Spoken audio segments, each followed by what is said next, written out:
अस्सलाम वालेकुम दोस्तों, आज की वीडियो में हम एक ऐसे थ्रिलर और सस्पेंस मूवी की कहानी पे बात करेंगे जो एक माँ और बेटी की कहानी है।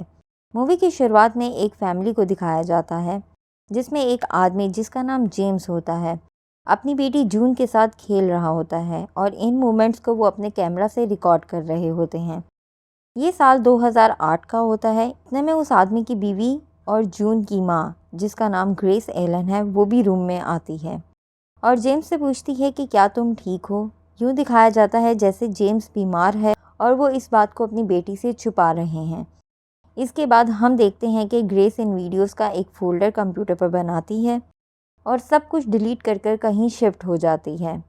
अब ये साल 2022 का है। जून 18 साल की हो चुकी है और उसकी माँ जून को कॉल्स कर रही है क्योंकि वो एक आदमी केविन जिससे वो शादी करने वाली है उसके साथ ट्रिप पर जा रही है।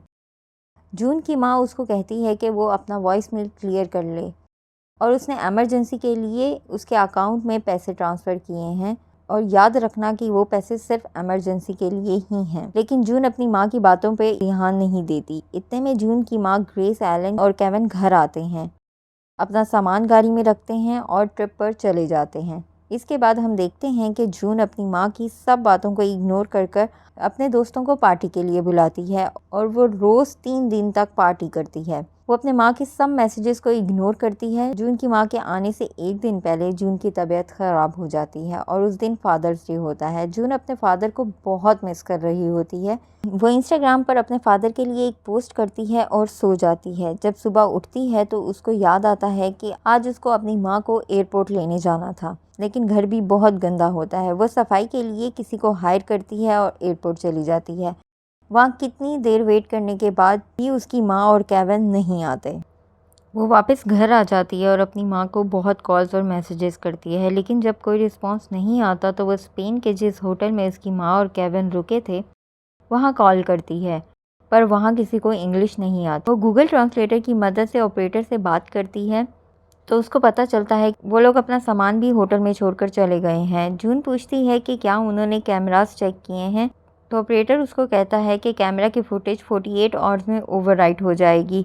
वो पुलिस को कॉल करने का सोचती है पर उसको पता चलता है कि यहाँ की पुलिस डायरेक्ट वहाँ इन्वेस्टिगेट नहीं कर सकती।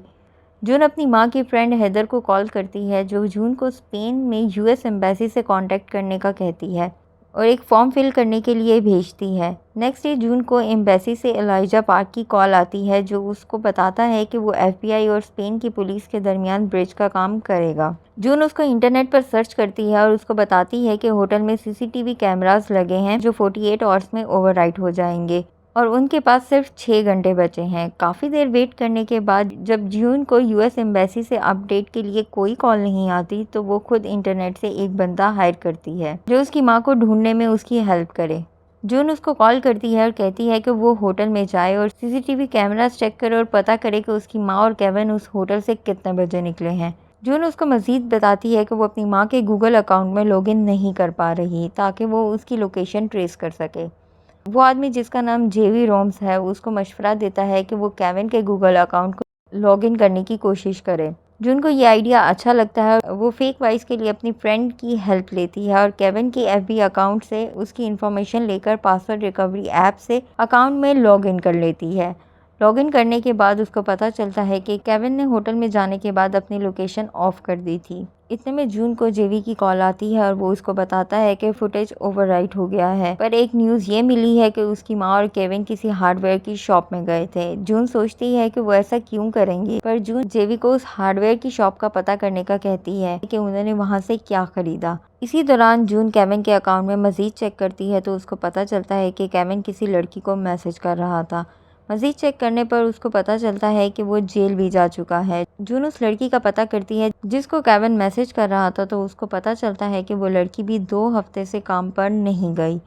जून को कुछ समझ नहीं आ रहा होता वो क्या करे।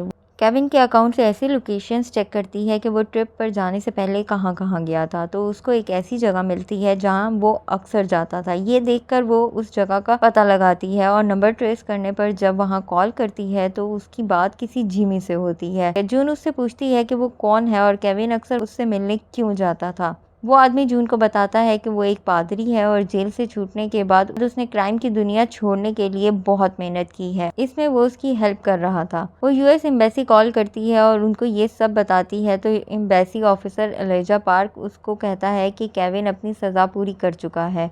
उसके बाद उसने कोई पॉलिसी और रूल्स नहीं तोड़े, तो इस बात को बेस बनाकर हम उसको क्रिमिनल जाहिर नहीं कर सकते।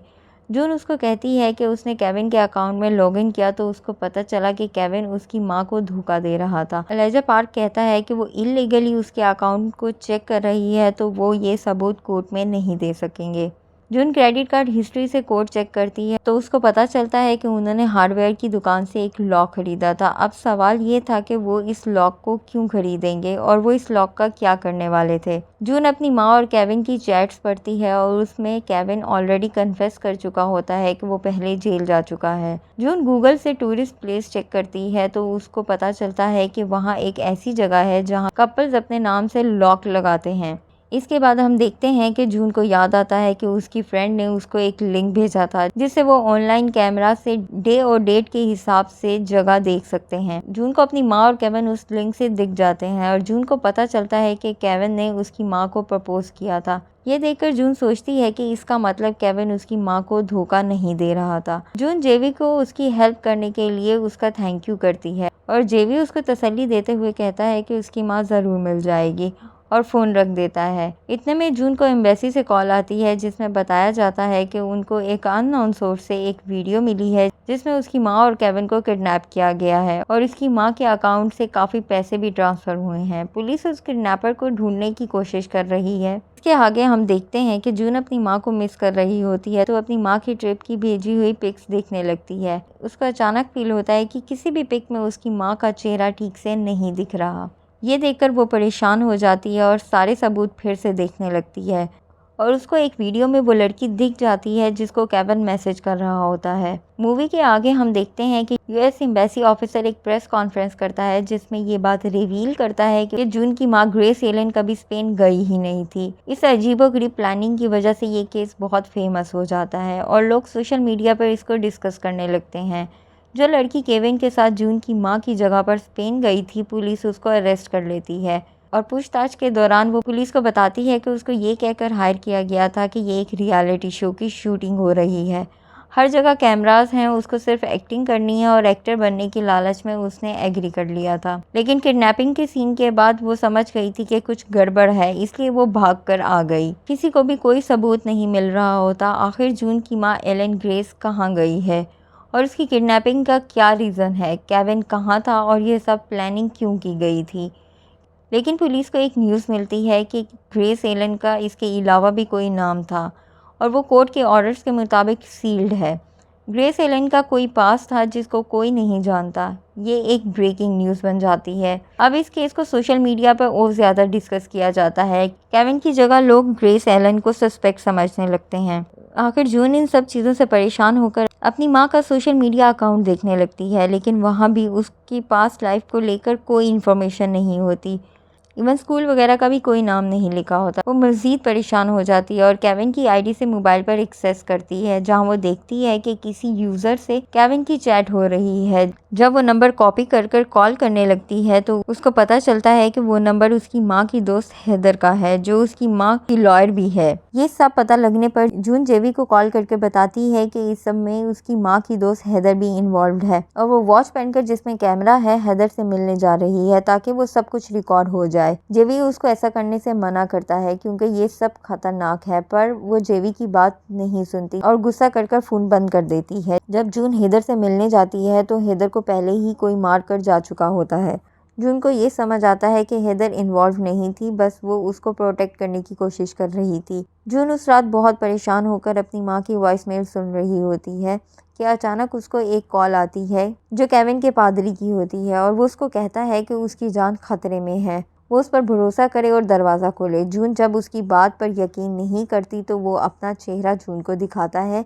ये देखकर जून हैरान हो जाती है कि वो और कोई नहीं बल्कि जून का बाप था। जिसके बारे में जून को बताया जाता है कि वो मर चुका है। जिमी उसको कहता है कि वो उस पर भरोसा करे और उसकी बात सुने। वो बहुत कुछ बताना चाहता है जून को। जून दरवाजा खोल देती है। जिमी उसको कहता है कि तुम्हारी माँ ने तुमसे सच छुपाया है और मुझे धोखे से जेल भेज दिया था। जून उससे सवाल करती है कि केविन भी जेल जा चुका है, तुम केविन के पादरी नहीं हो बल्कि आपकी मुलाकात केविन से जेल में हुई थी, ये सब प्लानिंग आपकी है। जून पूछती है कि उसकी माँ कहाँ है। जून अपनी फ्रेंड की कॉल रिसीव करने की कोशिश करती है पर जेमी उसको ऐसा करने नहीं देता और उसको किडनैप कर उसी जगह ले जाता है जहाँ उसने उसकी माँ को रखा हुआ था।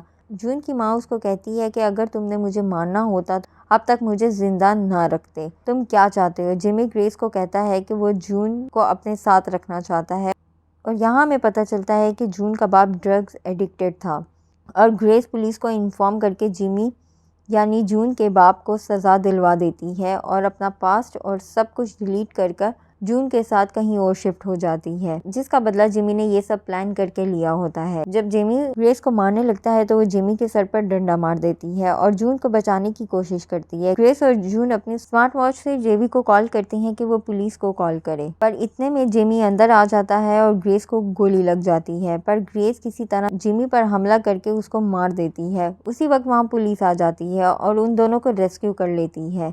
ये थी मूवी दी मिसिंग की स्टोरी, जो सस्पेंस और थ्रिलर से भरी हुई है। उम्मीद है आपको मेरी ये वीडियो पसंद आई होगी और इस तरह की मज़ीद वीडियोस देखने के लिए मेरे चैनल को सब्सक्राइब करना ना भूलिएगा और जाते जाते इस वीडियो को लाइक कर दें और बेल आइकन पर भी लाजमी क्लिक कर दें ताकि आपको मेरी अगली वीडियो का नोटिफिकेशन मिलता रहे। Thank you.